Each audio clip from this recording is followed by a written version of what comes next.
Assalamualaikum warahmatullahi wabarakatuh. Waalaikumsalam warahmatullahi wabarakatuh. Alhamdulillahirobbilalamin, pada pagi siang ini kita dapat melaksanakan acara desiminasi yang dilakukan oleh dua orang teman kita, yaitu Bu Devi dan Bu Rizky, pada CGB angkatan yang ke-9. Yang pertama, pembukaan dibuka dengan bacaan hamdalah bersama, basmalah bersama-sama. Yang kedua adalah sambutan Bapak Kepala Sekolah sebagai pemangku SDN Pademangan yang ketiga. Yang keempat adalah penyampaian materi desiminasi oleh Ibu Rizky Dwi Firmandari dan Ibu Devi Hayuningsi. Yang selanjutnya adalah penutup. Acara yang ketiga adalah sambutan oleh Bapak Kepala Sekolah. Saya persilakan.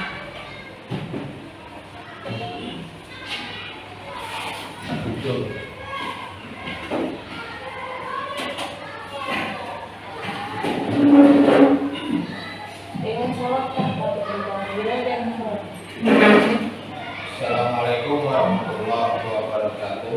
Waalaikumsalam warahmatullahi wabarakatuh. Yang saya hormati Bapak Ibu Dewan Guru SD Pademangan Salatiga.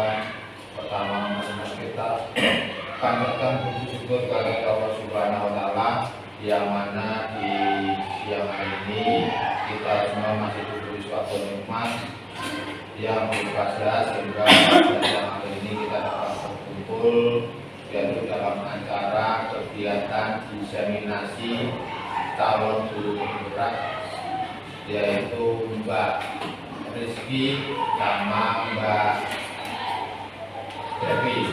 Mudah-mudahan kegiatan pada siang hari ini, kegiatan diseminasi ini dapat berjalan lancar.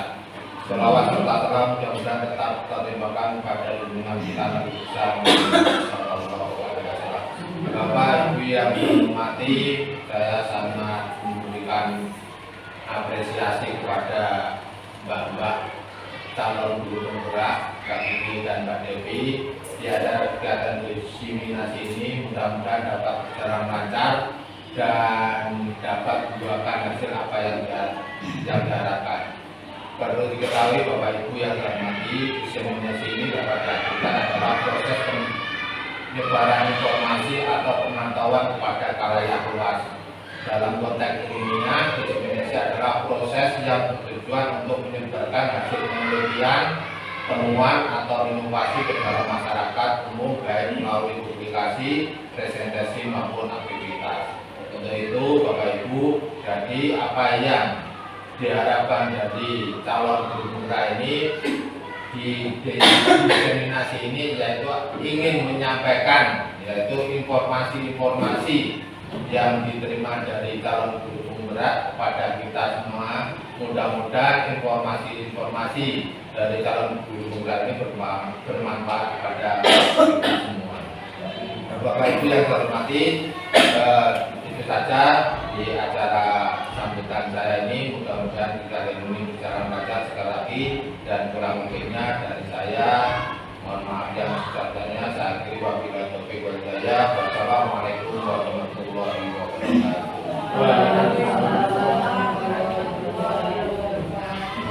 Untuk acara selanjutnya akan disampaikan oleh pemateri Bu Rizky.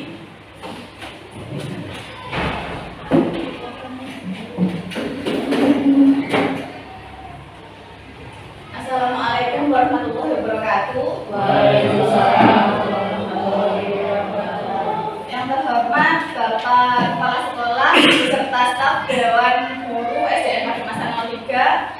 Pertama-tama saya ucapkan terima kasih telah sudi meluangkan waktunya di sini berkumpul bersama dalam acara diseminasi berbagi pemahaman dan pengalaman penerapan budaya positif di SD Negeri Pademangan 03. Nah, di sini saya berdiri untuk menyelesaikan tugas saya di sebagai calon peserta anggota calon guru penggerak angkatan ke-9. Nah, agenda kegiatan kita berikutnya yaitu ice breaking. Cluenya yaitu bumi itu bulat. Jika 10 itu 1, 100 itu 2, 66 itu 2. Nanti ya. Kalau misalnya 698 itu 4, 1888 itu 1888. 6. Lagi, satu kali lagi. Jika 10 itu 1, 100 itu 2, 88 itu 4, 9.988 adalah 1000.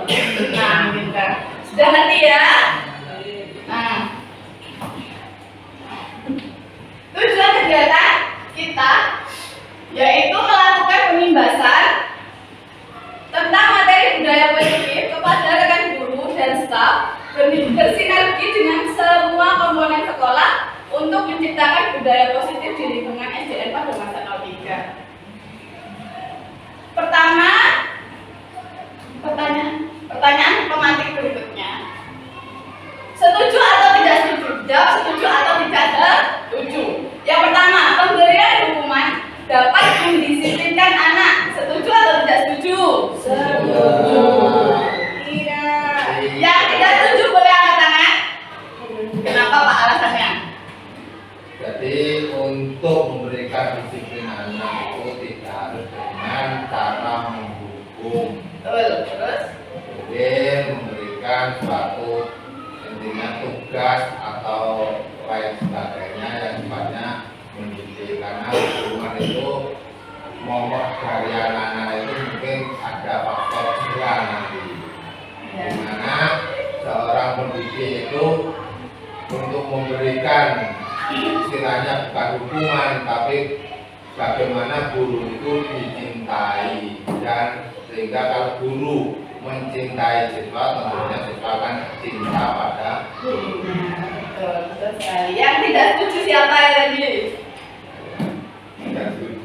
Alasannya yang setuju. Yang setuju dengan hukuman. Ya. Dalam arti hukuman itu luas. Hukuman itu baik dari sanksi maupun hukuman secara non sanksi gitu ya. Contohnya sanksi itu kalau kita memberikan anak misalnya tidak mengerjakan PR, pasti katakannya memberikan hukuman atau sanksi.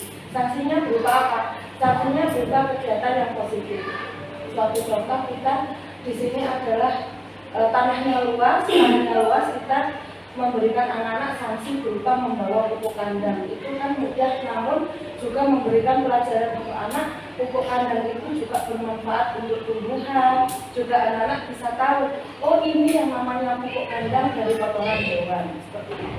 Ya, terima kasih. Semua jawabannya sebenarnya betul. Cuman ya itu tadi, kalau di SD itu lebih tepat ke restitusi. Jadi kalau hukuman kita terapkan di anak usia SD itu kalau menurut saya itu kurang cocok. Kenapa? Hukuman tidak harus dalam bentuk fisik ya, misalnya lari atau mengerjakan jalanan itu kan termasuk hukuman. Kalau misalnya betul katanya Bapak tadi, jadi hukuman itu tidak harus dalam bentuk harus lari atau nggak usah pakai alas kaki, gitu kan? Nggak harus berbentuk seperti itu ya. Yang kedua, memberi penghargaan dapat meningkatkan motivasi belajar anak. Setuju atau tidak setuju? Setuju. Alasannya? Ayo. Penghargaan itu bukan selalu yang bisa tepuk tangan atau tos, itu adalah sebuah penghargaan. Mereka pun akan senang. Tidak ada yang tidak setuju ya? Setuju semua ya? Setuju. Nanti kita jelaskan di slide berikutnya.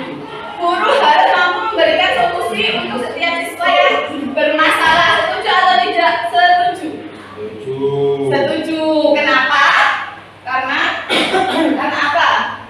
Mungkin ada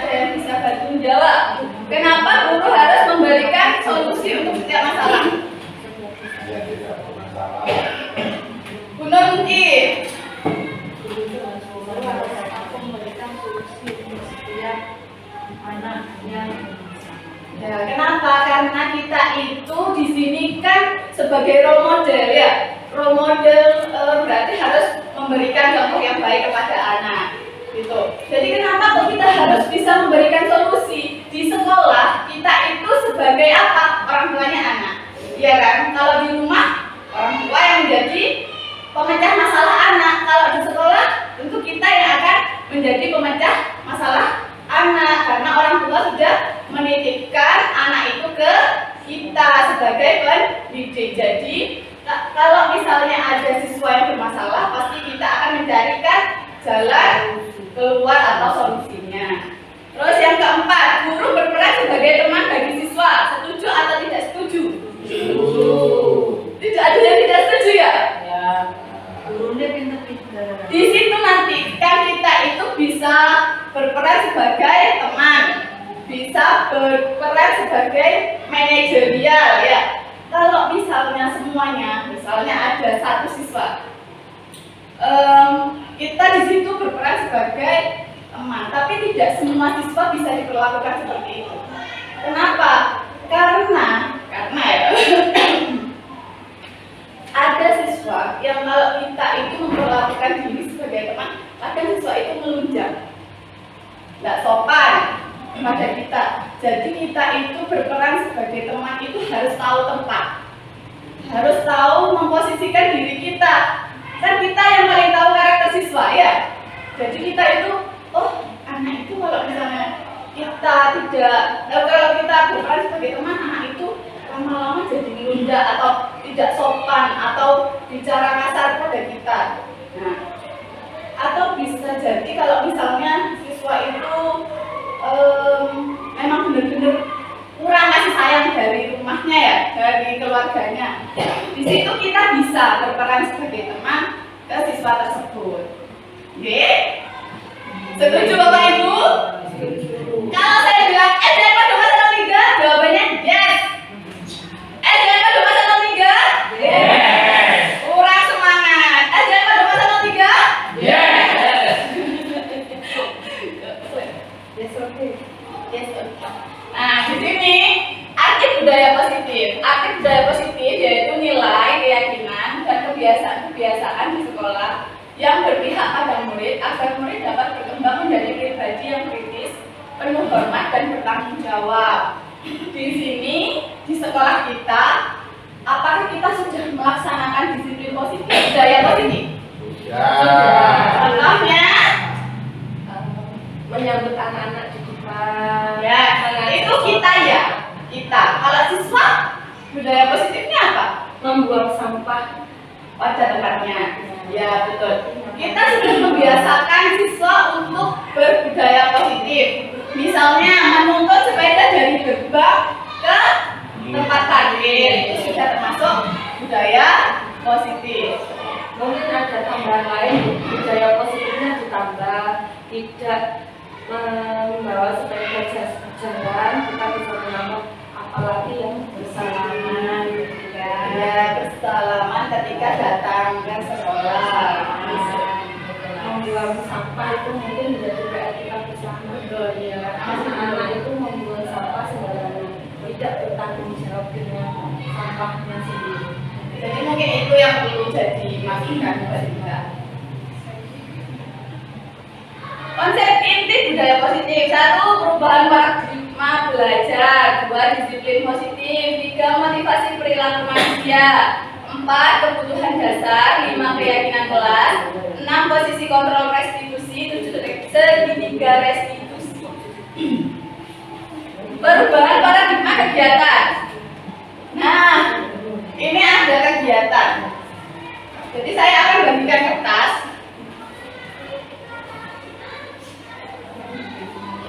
Ini kertas. Kode belanja.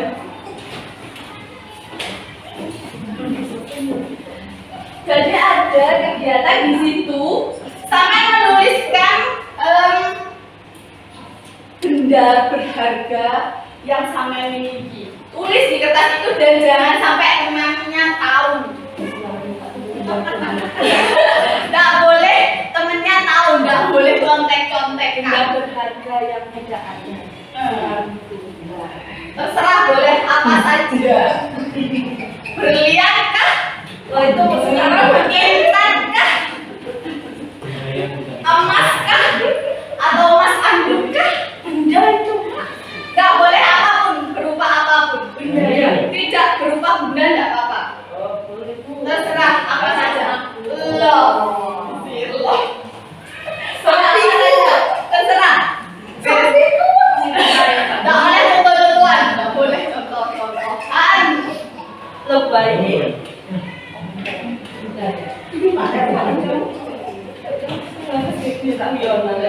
Siap ditempelkan. Terus setelah ditulis digenggam, saya berpuapet, Diremas. diremas, digenggam, saya rapet.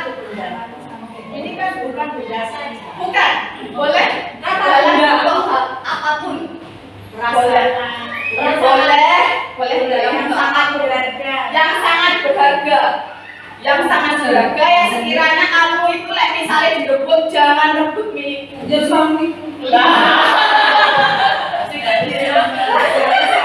Digenggam salah satu tangan. Setelah itu teman sampingnya itu Bu Yuyun sama Bu Nur, Bu Miftah sama Bu Ida, Pak Yon sama Pak Rudi, Bu Ana sama Bu Wiwi. Salah satu dari kalian harus merayu sampai yang digenggam ini bisa terbaca atau bisa diketahui oleh teman. Piye carane wis dirayu model opo wis terserah, opo dikai duit opo piye. Salah satu boleh. Apa Bu Wiwin ke Bu Ana mohon biar piye carane itu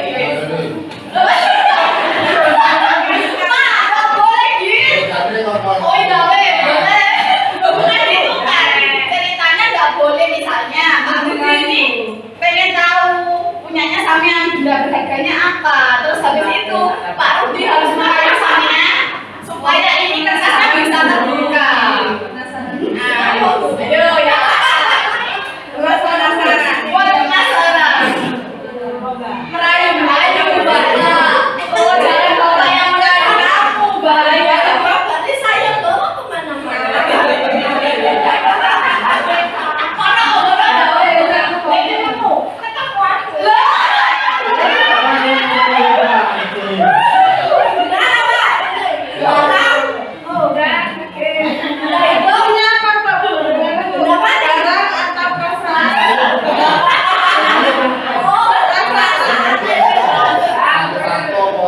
Boleh langsung boleh. Langsung boleh. Siapa yang sudah menemukan aja? Bu Nur sudah. Apa benda berharga mainnya Bu Nur?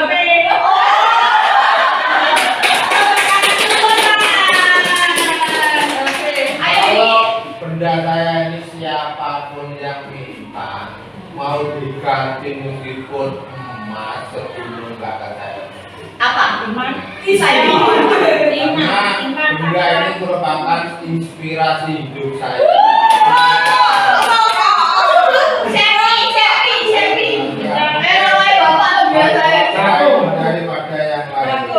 Ya boleh, artinya nggak bisa ditukar. Oh, tidak bisa ditukar dengan yang lain. Oh, sudah ya. Slide selanjutnya. Lagi galau Bapak. Nah, kesimpulan dulu.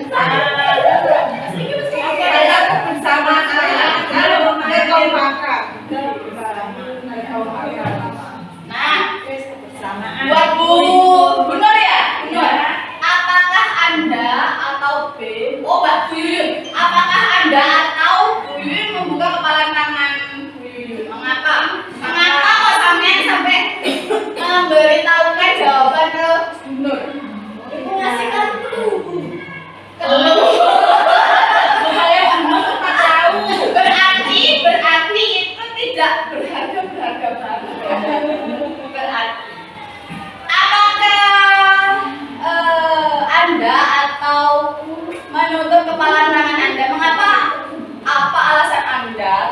menutup. Lah berarti Bapak, mengapa Bapak kok tetap kekeh tidak membuka?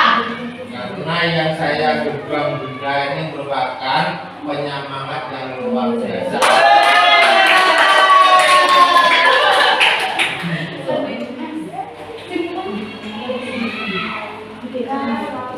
Nah, yang ketiga dalam kegiatan ini, sesungguhnya siapa yang memegang kendali atau kontrol untuk membuka dan menutup kepalan tangan?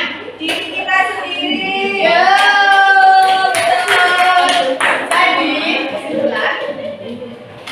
kesimpulannya dari kegiatan barusan, pada dasarnya semua tindakan atau keputusan bagaimana dari kontrol pikiran kita terhadap prinsip yang kita pegang teguh. Ketika kita berpegang teguh terhadap pendirian untuk tidak membuka kepalan tangan, maka kepalan tangan pun tidak akan dibuka. Tetapi ketika kita berusaha untuk mempengaruhi teman kita, untuk membuka kepalan tangan kita juga akan sulit untuk mempengaruhi teman kita. Jadi semua keputusan ada pada kontrol diri kita masing-masing. Jadi kesimpulannya, entah itu mau membuka atau tetap mempertahankan, semuanya terletak pada diri kita sendiri. Saya akan memperjuangkan. Nah, kayak Bapak memperjuangkan keluarga. Karena keluarga ini yang paling baik. Tadi Rai rokok loh Bu. Perubahan paradigma teori kontrol atau teori pilihan dari Dr. William Glasser. 1. Ilusi guru mengontrol murid. 2. Ilusi bahwa kritik dan membuat orang merasa bersalah dapat melemahkan karakter. 3. Ilusi bahwa semua penguatan positif, efektif, dan bermanfaat. 4. Ilusi bahwa orang dewasa memiliki hak untuk memaksa. Ini sangat terasa sekali. Perubahan paradigma stimulus respon teori kontrol atau teori pilihan. Stimulus respon, kita mencoba mengubah orang agar berpandangan sama dengan kita.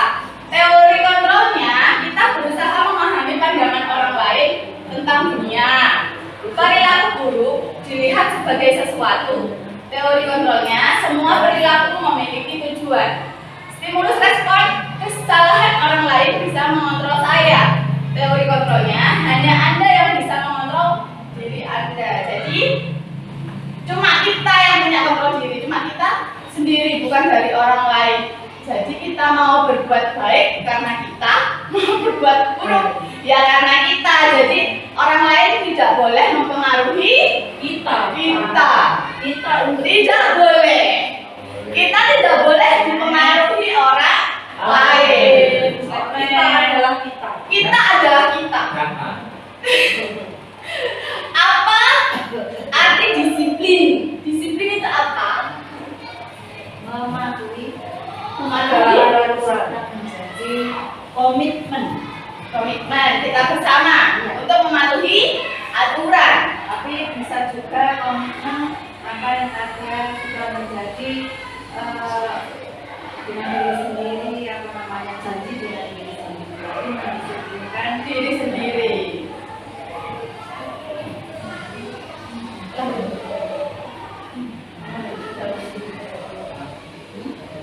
Disiplin positif. Nah, ini disiplin berasal dari kata disiplina yang artinya belajar. Disiplin mengacu pada disiplin diri yang memiliki tanggung jawab terhadap apa yang dilakukan berdasarkan nilai-nilai yang diyakini.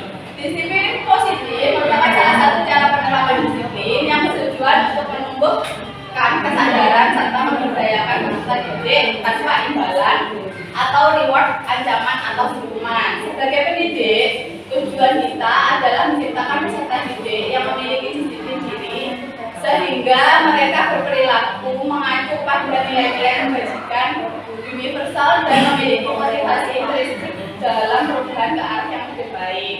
Nah, yang perlu disampaikan pada disiplin positif ini, anak-anak itu kalau misalnya sudah disiplin itu bukan karena kita yang nyuruh. Kalau di sini kan masih anak-anak disiplin karena kita yang menyuruh, ya.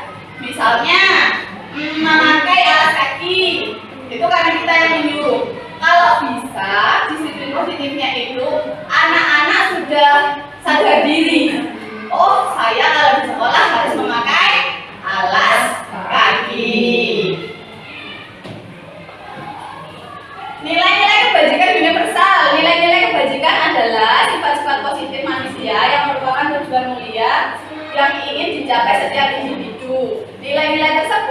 bersifat universal dan lintas bahasa, suku bangsa, agama maupun latar belakang. Setiap perilaku atau perbuatan memiliki suatu tujuan. Dengan mengaitkan nilai-nilai kebajikan yang diyakini salah seorang, maka motivasi intrinsiknya akan terbangun sehingga menggerakkan motivasi dari dalam untuk dapat mencapai tujuan mulia yang diinginkan. Nilai kebajikan yang ingin dicapai oleh setiap anak Indonesia kita kenal dengan profil pelajar Pancasila: beriman, bertakwa kepada Tuhan Yang Maha Esa, dan berakhlak mulia, mandiri, bernalar kritis, berkebinekaan global, gotong royong, dan kreatif. Kesimpulan, penerapan disiplin di sekolah harus dilakukan melalui motivasi internal atau karena kesadaran diri. Motivasi internal lebih berjangka lama dan membuat siswa makin kuat secara karakter. Hal tersebut sejalan dengan pemikiran Ki Hajar Dewantara yang mengungkapkan bahwa disiplin kepada siswa adalah disiplin diri, sebab hanya diri sendiri yang mampu mengontrol diri kita, bukan orang lain. Artinya, siswa sendirilah yang menginginkan dirinya menaati peraturan sesuai dengan keyakinan universal atau keyakinan sekolah dan kelas. Nah, kayak kemarin waktu hari Senin, kasusnya itu masih banyak yang tidak memakai apa di Nah, itu ya. Jadi waktu hari Senin kemarin itu masih banyak yang tidak memakai kaos kaki, topi, dasi. Terus kita kasih hukuman membawa apa kemarin? Tanah. Ya, tanah pokok ya. Nah itu sebenarnya hal seperti itu kan tidak boleh dilakukan.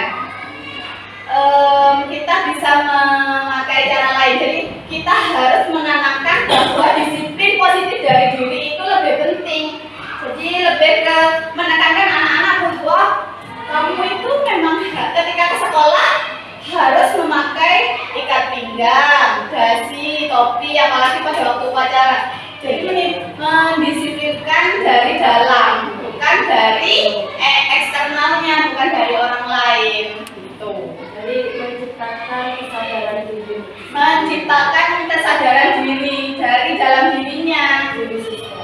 Bukan dari orang lain, bukan dari kita yang setiap hari harus ngasih hukuman gitu. Nggak boleh sebenarnya seperti itu ya.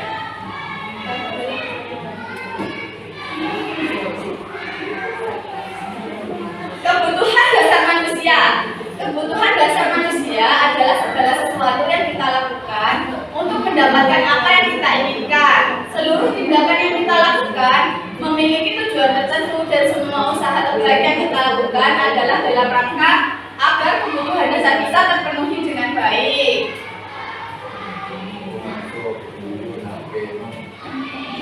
Nah, di sini ada 5 kebutuhan dasar manusia. Yang pertama, bertahan hidup. Agar bertahan hidup, kita butuh makan, pakaian, tempat tinggal, keamanan dan kesehatan. Terus yang kedua, kasih sayang dan rasa diterima. Rasa diterima, dipedulikan, berbagi dan kerjasama. Kira-kira kenapa kita kok butuh kasih sayang? Kita tidak mau musuh. Kenapa kita butuh kasih sayang? Berdamai dengan orang lain. Iya. Karena manusia kodratnya adalah makhluk sosial. Oh iya ya. Hidup sendiri. Jadi tidak bisa hidup sendiri. Contohnya Mulai dulu. Matematika nggak Nggak ada. dan saya berpikir ketika nanti saya tua seperti ini. Makanya kebersamaan itu Penting. Harta yang paling Berharga adalah keluarga. Balik mana? Yang ketiga, penguasaan. Harga diri, keinginan untuk dianggap, memimpin, berprestasi, didengar. Nah, Bapak sendiri kan jadi kepala sekolah, kan sudah memiliki kekuasaan. Apa-apa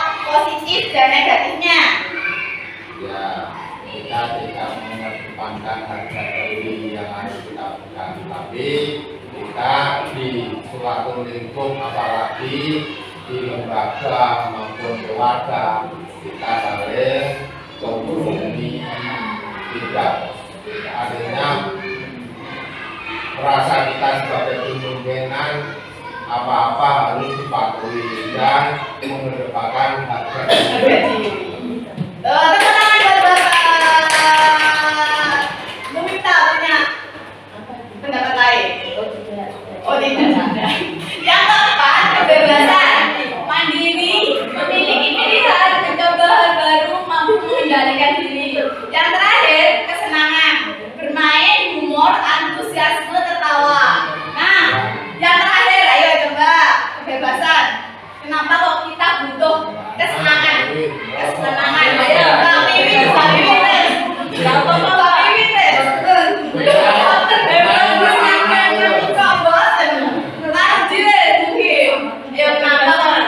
Butuh kesenangan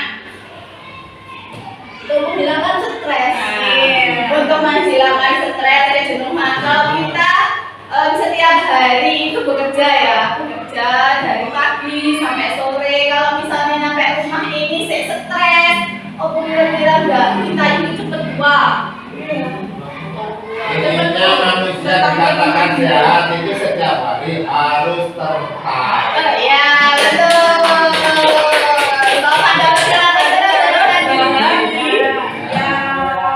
Tidak boleh Meskipun tangis dan tertawa.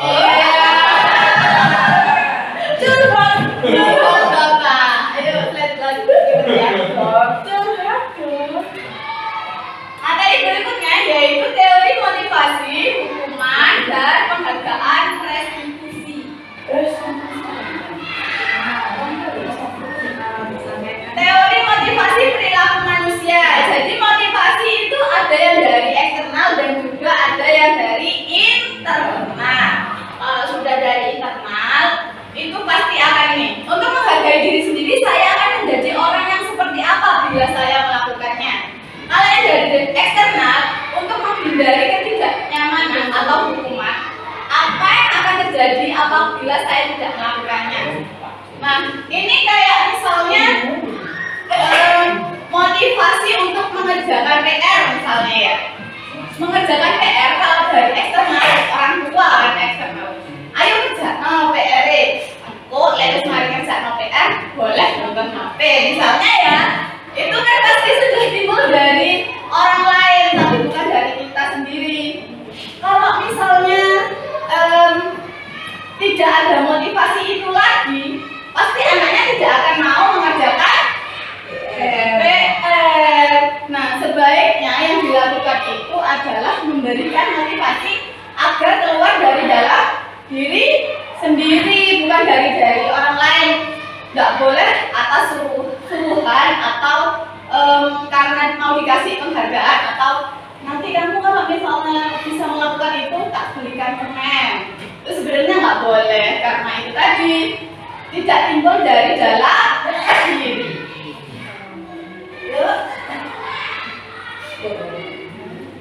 Merdeka belajar menurut Ki Hajar Dewantara. Merdeka itu artinya tidak hanya terlepas dari perintah, akan tetapi juga cakap buat memerintah diri sendiri. Jadi merdeka artinya bukan cuma memerintah, tapi apa? Memerintah diri sendiri, harus timbul atau harus dapat dorongan dari dalam diri. Mandiri, masak sendiri. Mandi sendiri. Ya, Mandi sendiri. kalau Bapak dihukum oleh penghargaan, bahwa penghargaan berlaku sama dengan hukuman dalam arti meminta atau membujuk seseorang melakukan sesuatu untuk memenuhi suatu tujuan tertentu dari orang yang meminta atau membujuk. Dorongan eksternal dan ada faktor ketergantungan beberapa dampak dari pemberian penghargaan. Pengaruh jangka pendek dan jangka panjang. Penghargaan menghukum, penghargaan mengurangi ketepatan, penghargaan tidak efektif, penghargaan merusak hubungan. Dihukum oleh penghargaan. Penghargaan menurunkan kualitas, penghargaan mematikan kreativitas, penghargaan mengurangi motivasi intrinsik. Nah, di sini maksud dari penghargaan mematikan kreativitas, misalnya ya, ada anak yang suka menggambar, kan anak itu kreatif, cenderung kreatif kalau suka menggambar. Tapi anak itu pasti harus diiming-imingi apa? Harus dikasih sesuatu, benda atau hadiah apa dari guru misalnya. Kalau misalnya gambarannya bagus, indah, sesuai dengan apa yang kita mau, nanti kita janji akan memberikan hadiah pensil atau buku gambar atau krayon. Nah, di sini ini nanti anak itu akan kreatif, berlomba-lomba untuk kreatif semuanya. Tapi ketika tidak ada iming-iming atau penghargaan yang diberikan oleh kita, anak itu cenderung gak ono hadiah, males tapi gambar atau wis banos ngene ae tak seri itu. Nah, di situ itu akan mematikan kreativitas siswa. Terus penghargaan menurunkan kualitas. Di situ dapat kita tarik kalau misalnya anak itu sudah cuma motivasinya dari luar atau kreativitasnya itu timbul ketika dikasih penghargaan, di situ bakalan muncul apa? Menurunkan kualitas juga gitu. Jadi kalau misalnya nggak ada kayak kemarin lomba kan kita pasti dapat trofi. Ketika lomba itu tidak ada trofi di situ, anak-anak pasti sudah kalau kita apa adanya aja sudah gitu. Jadi nggak ada dorongan dari dalam diri yang benar-benar kita itu harus rajin atau belajar. Tidak ada dorongan dari dalam. Pasti harus ada apa? Dorongan atau motivasi karena penghargaan. Terus gitu. Bentuk program kebajikan atau apresiasi. Dalam memberikan apresiasi, pengakuan perlu diingat beberapa hal. Beri pengakuan secara khusus, beri pengakuan secara pribadi, beri pengakuan kepada semua murid, beri pengakuan secara konsisten, fokus pada proses. Di sini misalnya kita akan memberikan ujian kepada salah satu murid. Misalnya Irsyad, siswa yang paling pandai. Terus saya setiap hari memuji Irsyad, otomatis teman yang lain akan iri atau tidak suka pada Irsyad, akan benci. Pasti Irsyad terus yang dibenci. Nah, sebaiknya yang kita lakukan itu tidak boleh seperti itu. Sebaiknya yang kita lakukan memberikan ujian kepada seluruh siswa yang ada di kelas secara bertahap. Jadi gantian. Misalnya hari ini Irsyad, besoknya siapa lagi gitu. Jadi harus menyeluruh. Contoh pengakuan atau apresiasi kebajikan. Nah, di sini ini ada kalimat untuk memberikan apresiasi kebajikan. Kalimat pembukanya. Kemarin saya perhatikan rasa empatimu besar sekali pada saat menolong murid baru di kelas kita. Jadi semuanya itu pasti harus ada kalimat positif ya, yang harus kita keluarkan kepada siswa. Jadi nggak boleh kita itu ngomong kayak kasar kepada siswa, itu tidak boleh. Harus menggunakan kalimat positif. Tindakan guru. Nah, di sini ada pertanyaan lagi. Kita tadi sudah tahu ya tentang hukuman dan konsekuensi. Nah, yang pertama, tugas perbedaan hukuman dan konsekuensi ya. Tindakan guru mencatat 100 kali di dalam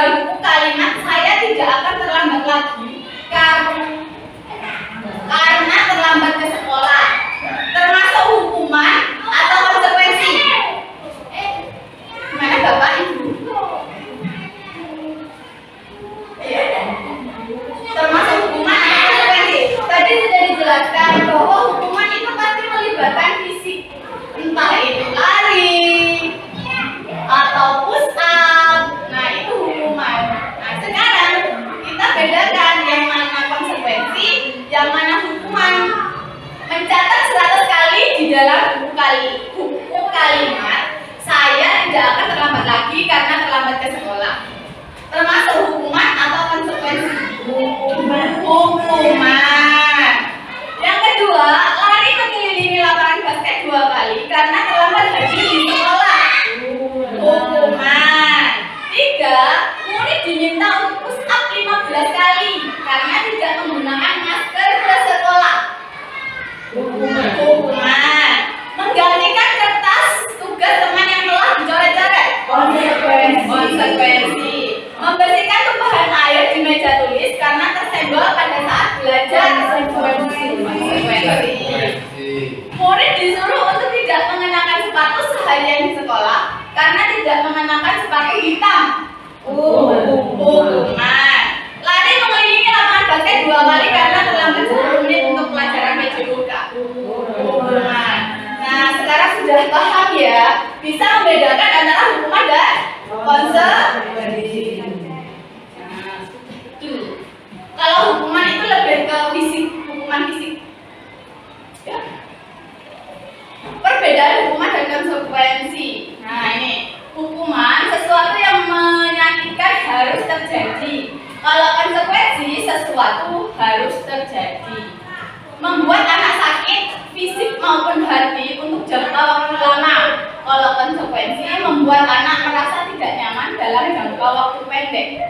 Hukuman, anak membenci kedisiplinan. Anak menghargai disiplin. Nah, ini kalau misalnya kita menghukum siswa biasanya, itu biasanya anak nggak bakalan berubah, tapi akan menjadi benci akan disiplin. Itu benci disiplin. Terus hukumannya paksaan. Kalau kita apa itu namanya? Menghukum kan pasti karena paksaan. Karena dipaksakan anak itu pasti terpaksa. Konsekuensinya stimulus tambahan, mendorong anak menyakiti diri sendiri. Konsekuensinya mendorong anak agar menyesuaikan diri. Hukumannya konsep diri yang buruk, konsekuensi konsep diri yang baik. Anak belajar untuk menyembunyikan kesalahan. Konsekuensi anak belajar untuk mematuhi peraturan.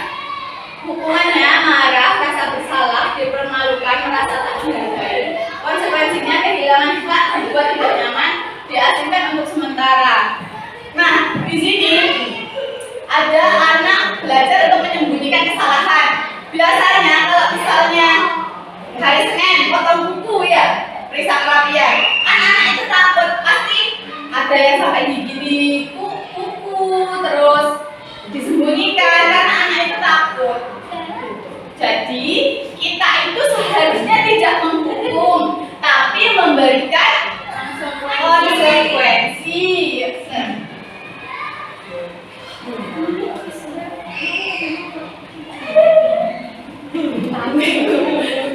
Identitas gagal hukuman. Nah, di sini kalau kita itu terus-terusan memakai hukuman, yang akan terjadi sesuatu yang menyakitkan harus terjadi, tidak nyaman.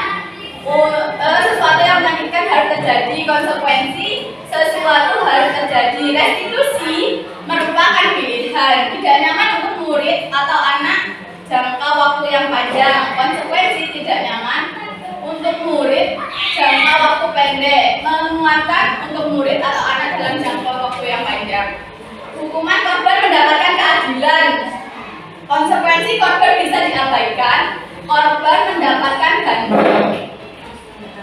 Murid atau anak akan tersakiti. Konsekuensinya murid atau anak dibuat tidak nyaman. Restitusi, murid atau anak mendapatkan penguatan. Nah, kenapa nanya? Di sini ada murid anak akan tersakiti. Nah, saya akan mengambil contoh Juing aja ya. Nah, ketika di kelas, Juing kan biasanya kan menyakiti temannya atau sering mengganggu temannya. Kalau kita memakai hukuman, itu tidak akan jerah pada Juing. Nggak takut sama hukuman pada Juing. Jadi di situ kita bisa memakai konsekuensi ya, bisa kita asingkan. Maksudnya mengasingkan itu untuk sementara waktu tidak usah diajak ngomong dulu. Semakin dia berulah, semakin kita memakai kekerasan atau hukuman fisik, dia itu tidak akan sadar diri, tidak mau sadar diri, malah tambah menjadi-jadi. Kalau kita pakai konsekuensi, diasingkan dulu, menang gitu, gak usah diajak ngomong. Nanti lama-lama anaknya pasti sadar diri. Gitu. Terus.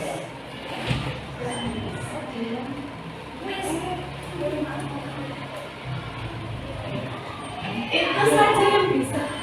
Untuk slide berikutnya akan dilanjutkan oleh Ibu Dewi Hayumi Ati. Terima kasih. Wassalamualaikum warahmatullahi wabarakatuh. Assalamualaikum warahmatullahi wabarakatuh. Waalaikumsalam warahmatullahi wabarakatuh. Bapak Ibu yang saya hormati, saya akan melanjutkan tentang keyakinan kelas. Mengapa tidak peraturan saja? Mengapa harus keyakinan kelas? Kira-kira kenapa, Bapak Ibu? Untuk membentuk kesepakatan dengan siswa. Ya. Nah, sekarang mengapa kita memiliki peraturan harus menggunakan helm ketika mengendarai roda 2? Kira-kira kenapa? Biar aman. Biar aman, terutama untuk keselamatan diri sendiri. Kemudian, mengapa kita memiliki peraturan 3M, menggunakan masker, mencuci tangan, dan menjaga jarak, terutama ketika musim corona kemarin. Kenapa? Agar aman, agar sehat. Ya, biar tidak tertular virus, terutama itu menjaga kesehatan. Kesehatan nomor 1.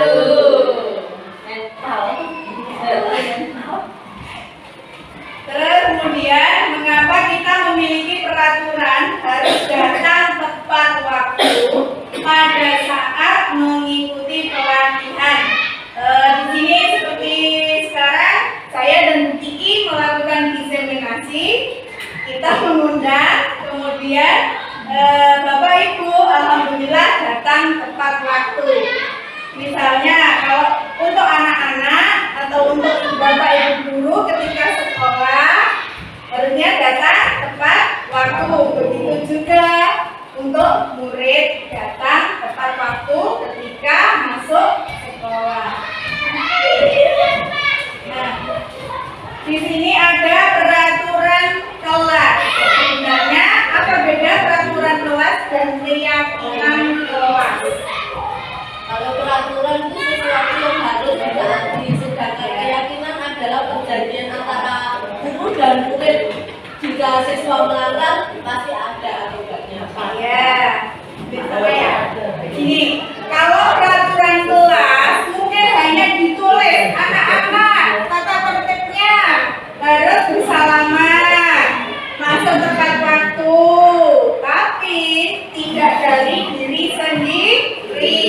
Masih aja ada yang melanggar. Tapi ketika sudah menjadi keyakinan kelas, terutama itu motivasi dari diri sendiri, dari diri anak, mengerti kewajiban saya sekolah itu harus datang tepat waktu, mengerjakan tugas, menjaga kebersihan kelas maupun lingkungan sekolah. Jika keyakinan itu sudah terlaksana, maka akan terbentuk suatu lingkungan positif baik bagi anak dan guru, kemudian dapat menjadi budaya positif untuk lingkungan belajar kita.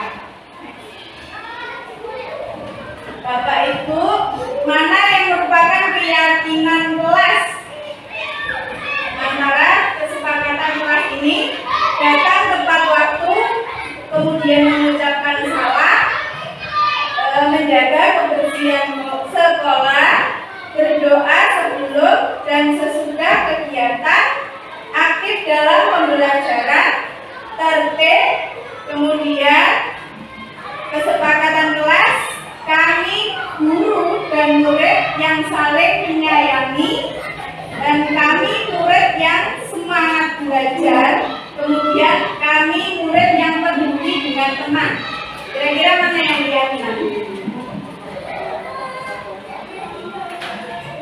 Nah, yang mana? Yang kedua. Silakan Bu.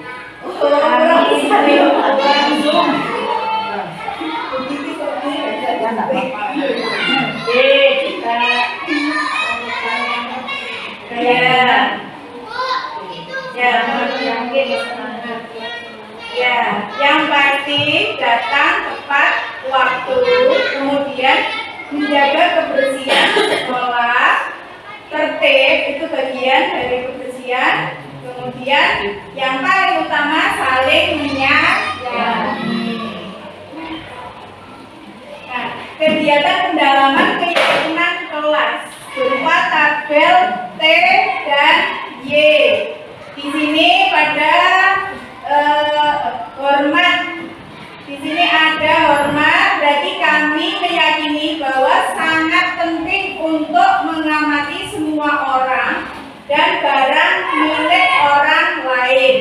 Kemudian pada bekerja, kami meyakini bahwa sangat penting untuk mengerjakan segala pekerjaan, mengikuti kegiatan yang telah ditugaskan dan diterima dan dimiliki. Kami meyakini bahwa sangat penting untuk merasa diterima pada suatu kelompok dan saling peduli satu sama lain. Pada tabel Y terdengar, maaf ya yang kecil,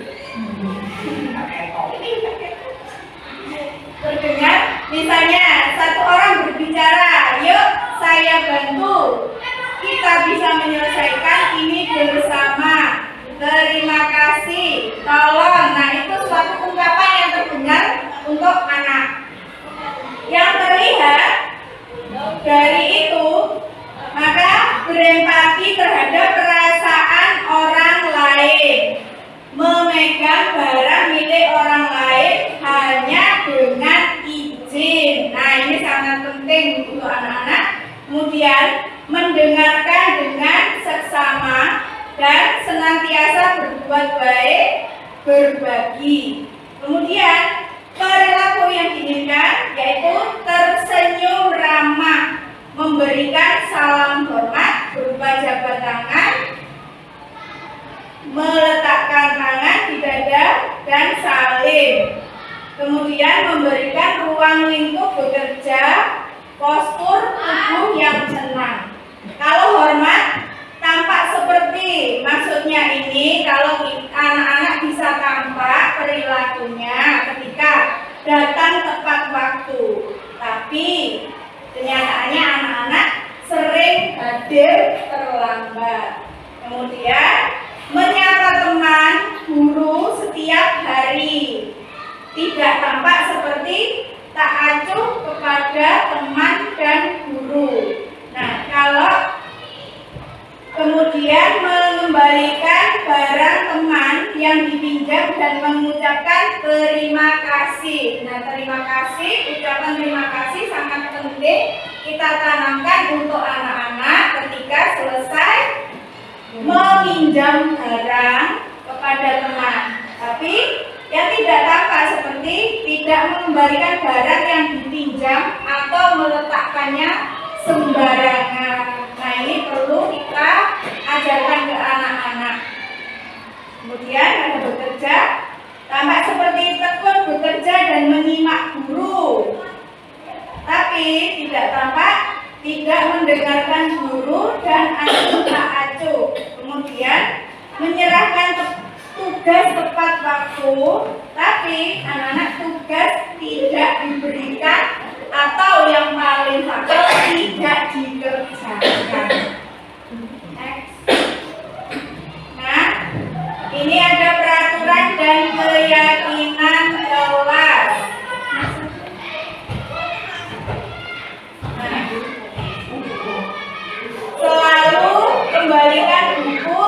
di tempatnya. Keyakinan kelasnya adalah tanggung jawab. Kemudian dilarang mengganggu orang lain. Keyakinan kelasnya adalah menghormati orang lain. Kemudian hadir di sekolah 15 menit sebelum pembelajaran dimulai. Keyakinan kelasnya adalah menghormati orang lain dan berkomitmen. Dilarang melakukan kekerasan. Berarti keyakinan kelasnya adalah keselamatan dan orang lain. Terus dilarang menggunakan narkoba bergantian atau menunggu giliran. Semoga di sekolah kita tidak ya. Nah, itu keyakinan kelasnya, menjaga kesehatan. Kemudian menggunakan masker ketika sakit. Berarti kesehatan. Dan jangan berlari di kelas atau koridor. Berarti keselamatan dan keamanan. Next. Nah, apa itu restitusi? Bapak Ibu, restitusi adalah proses menciptakan kondisi bagi murid untuk memperbaiki kesalahan mereka sehingga mereka bisa kembali pada kelompok mereka dengan karakter yang kuat. Restitusi juga merupakan proses kolaboratif yang mengajarkan murid untuk mencari solusi untuk masalah mereka dan membuat murid berpikir tentang orang seperti apa mereka menjadi tujuan kuliah dan bagaimana harus memperlakukan orang lain. Kemarin saya sudah praktek restitusi untuk kelas 5 dengan topik terlambat sekolah. Nah, saya mengambil sampel anak dan saya mempraktekkan anak itu terlambat dimulai dari depan kelas. Kemudian saya menanyakan kenapa terlambat, pasti ada sebab. Nah, setelah anak menjelaskan kenapa dia bisa terlambat dari awal ketika di rumah, ternyata si anak bangunnya kesiangan akibat terlalu banyak main HP. Tidak, waktunya tidak bisa manajemen dengan baik, kemudian akibatnya datang terlambat. Kemudian saya hubungkan dengan keyakinan kelas dan mencari solusi. 9 ciri restitusi. Yang pertama, bukan untuk menebus kesalahan, namun untuk belajar dari kesalahan. Jadi anak ditanya, bukan untuk menebus. Yang pertama kita harus memiliki keyakinan kelas. Setelah memiliki keyakinan kelas, anak-anak diingatkan kembali keyakinan kelas apa yang telah mereka langgar, kemudian kita carikan solusi. Kedua, memperbaiki hubungan. Yang ketiga, tawaran bukan paksaan. Jadi ini penting untuk anak-anak, terutama motivasi dari intrinsik dari diri sendiri. Yang keempat, restitusi menuntut untuk melihat ke dalam diri. Yang kelima, restitusi mencari kebutuhan dasar yang mendasari tindakan. Dan yang keenam, restitusi diri adalah cara yang baik. Ketujuh, restitusi fokus pada karakter bukan tindakan. Kemudian yang kedelapan, restitusi fokus pada solusi. Nah, yang tadi saya ceritakan, setelah kita bertanya kepada anak sebabnya apa, kemudian kita bantu mencari solusi. Kemudian yang terakhir, restitusi mengembalikan murid yang berbuat salah pada kelompoknya.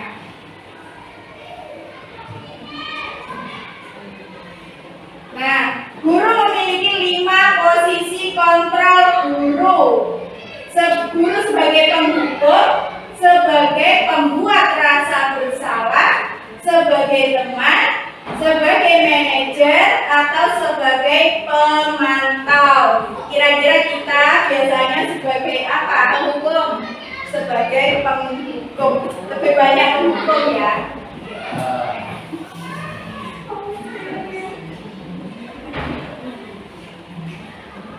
Nah, 5 posisi kontrol guru ketika menjadi penghukum. Tipe guru penghukum ini selalu menggunakan hukuman fisik atau verbal untuk menekan dan mengontrol muridnya secara sendiri. Kira-kira kita masih penghukum apa bukan ya, Bu? Nah, kemudian pembuat rasa bersalah.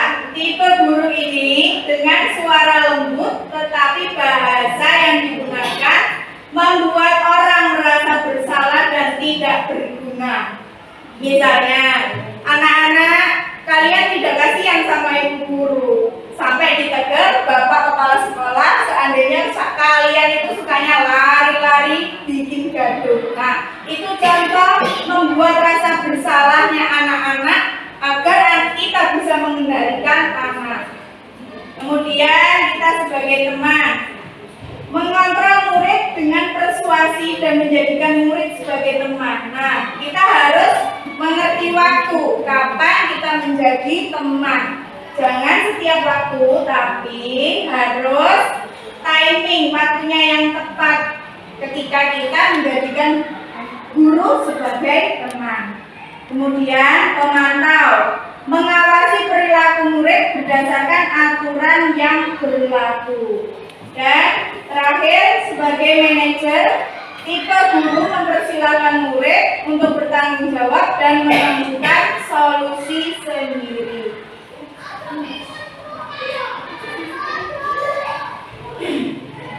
Contoh 5 penerapan posisi kontrol guru. Kasus siswa tidak memakai atribut ketika pelaksanaan upacara. Nah, di sini seringkali anak-anak kita melakukan pelanggaran walaupun setiap saat kita memberitahu atau memperingatkan. Contohnya, ketika guru menjadi penghukum, hormat pada bendera selama 1 jam. Alhamdulillah kita tidak pernah melakukan gitu, Pak.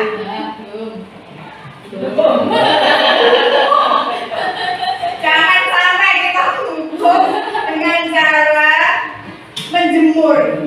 Kasihan. Kering nanti. Kemudian membuat rasa bersalah. Berapa kali ibu harus memberitahu kamu, tetapi kamu selalu mengecewakan ibu. Nah, ini masih kadang ya. Kemudian sebagai teman, ayo dong ikuti aturan sekolah. Kalau bantu ibu sekali ini ya sudah, tidak apa-apa. Lain kali jangan berbuat ini lagi. Nah, ini kadang anak-anak kalau kita memakai kalimat seperti ini, mungkin anak-anak itu berpikir, besok berarti gak apa-apa. Minggu depan saya melanggar, mungkin gak apa-apa. Pasti cuma diperingatkan seperti ini aja. Kemudian, guru sebagai pemantau, kamu sudah melanggar peraturan sekolah. Kamu tahu konsekuensinya. Nah, mungkin ini ya yang sering kita pakai, kita sebagai pemantau. Ketika anak-anak melanggar, kita tanya dulu konsekuensi apa dan keyakinan apa yang sebelumnya kita sepakati. Yang terakhir, sebagai manajer, apakah kamu tahu kesalahanmu? Bagaimana cara kamu memperbaikinya? Nah, sebagai guru kita harus bisa menjadi manajer, terutama anak-anak ditanya kesalahannya apa, biar anak-anak sadar dari diri sendiri, mengakui tanpa kita menunjukkan terlebih dahulu. Kemudian kita tanya ke anak, bagaimana cara kamu memperbaiki kesalahan yang telah kalian perbuat. Next.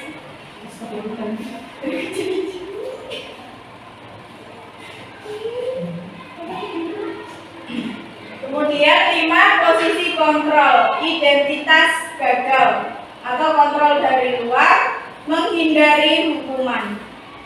Ketika menjadi penghukum, guru berbuat menghargai, menunjuk-nunjuk, menyakiti atau menyindir. Dan ini jangan sampai kita lakukan ya.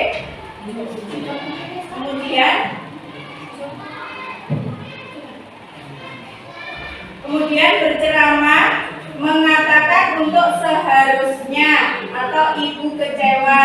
Nah, ini sebelumnya tadi sudah ada ya. Contohnya ketika kita sebagai penghukum kemudian menjadi rasa bersalah.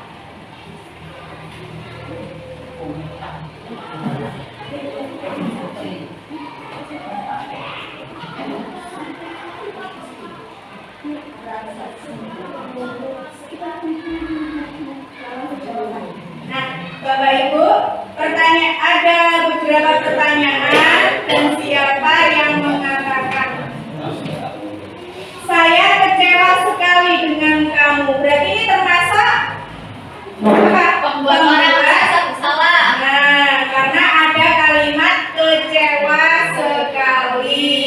Kemudian kamu tidak benar melakukannya. Berarti Penghukum. sebagai penghukum. Kemudian ayolah lakukan ini demi ibu atau bapak. Berarti posisi kita sebagai teman. Kemudian apakah kamu mau mendapatkan stiker bintang hari ini? Biasanya di kelas rendahnya. Berarti kita sebagai pemantau.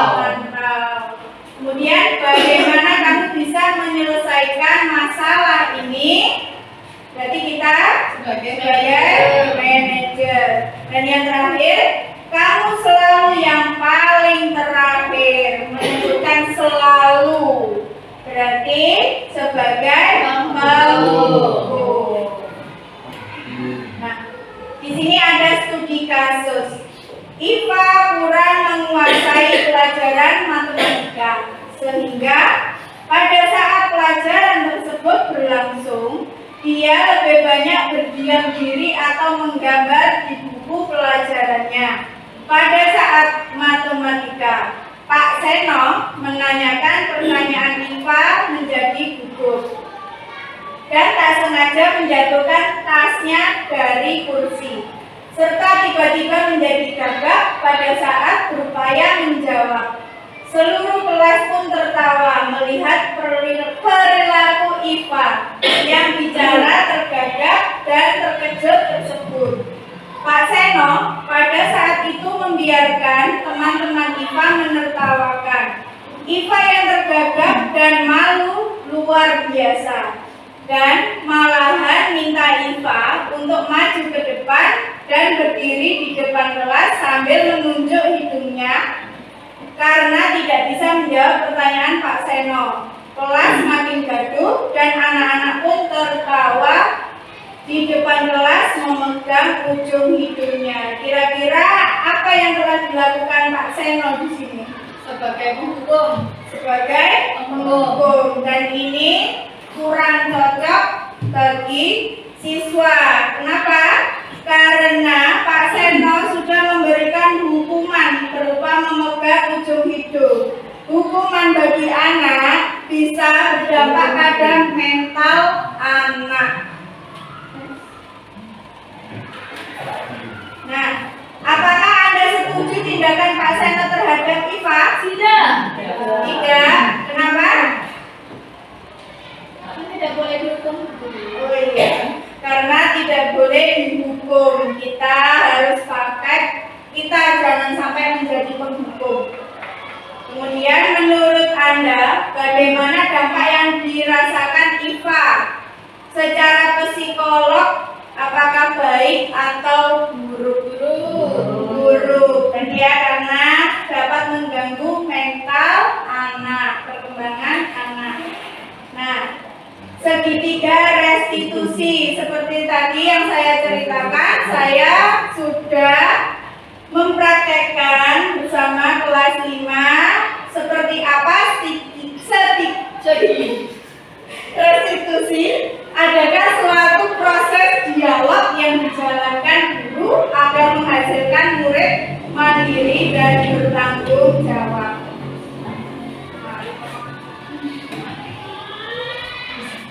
Tiga tahapan segitiga restitusi, dan ini sudah saya laksanakan. Yang pertama, menstabilkan identitas. Kemudian validasi tindakan yang salah. Anak diajak mereview validasi tindakan apa yang telah mereka lakukan ketika datang telat. Kemudian menanyakan keyakinan. Di sini keyakinan kelas mana yang telah mereka langgar. Nah, menstabilkan identitas berdasarkan prinsip membuat kesalahan adalah bagian dari proses pembelajaran. Berbuat salah itu wajar. Ini contohnya ya. Tidak ada manusia yang sempurna. Kemudian guru juga pernah melakukan itu. Yang terakhir, kamu berhak merasa begitu. Validasi tindakan yang salah. Nah, ini harus kita lakukan berdasarkan prinsip setiap perilaku berupaya memenuhi kebutuhan tertentu. Kamu pasti punya alasan melakukan hal itu. Kemudian kamu patut bangga karena mempertahankan hal penting bagi kamu. Dan kamu melakukan karena ingin melindungi sesuatu yang penting bagi kamu. Menanyakan keyakinan. Nah, berdasarkan teori kontrol, bahwa dasarnya kita termotivasi secara intrinsik. Apa keyakinan kelas kita? Kemudian nilai-nilai apa yang disepakati bersama? Seperti apa gambaran kelas ideal menurut kita semua? Dan kamu ingin menjadi orang yang seperti apa? Yang terakhir, untuk dalam menerapkan program disiplin positif, hendaknya guru memiliki standar kepribadian profesional dan sosial yang baik, di mana guru mampu merefleksi dirinya dalam posisi kontrol saat ini, bagaimana perjalanan dirinya sebagai among atau manajer yang menuntun murid-muridnya menjadi insan yang mandiri, merdeka, dan bertanggung jawab. Terima kasih. Semoga ilmu yang kami sampaikan, Bu Kiki dan saya aturkan terima kasih. Wassalamualaikum warahmatullahi wabarakatuh.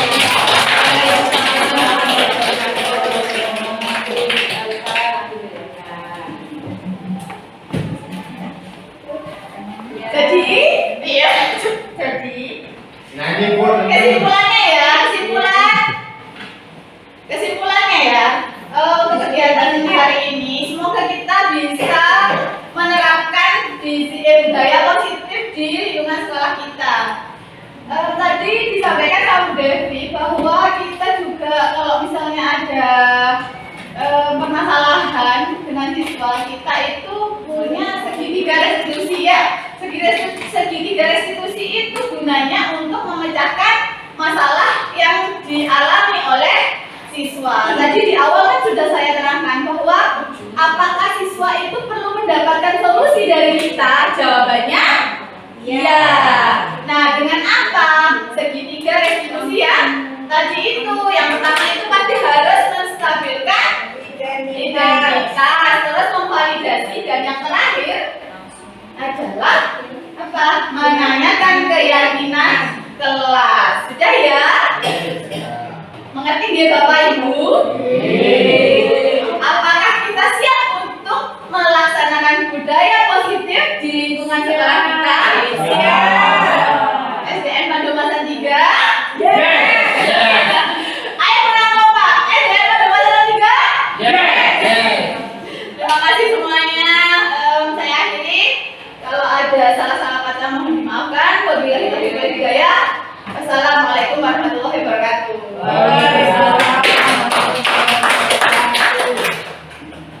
Acara selanjutnya saya tutup dengan bacaan mengucapkan hamdalah bersama. Allah.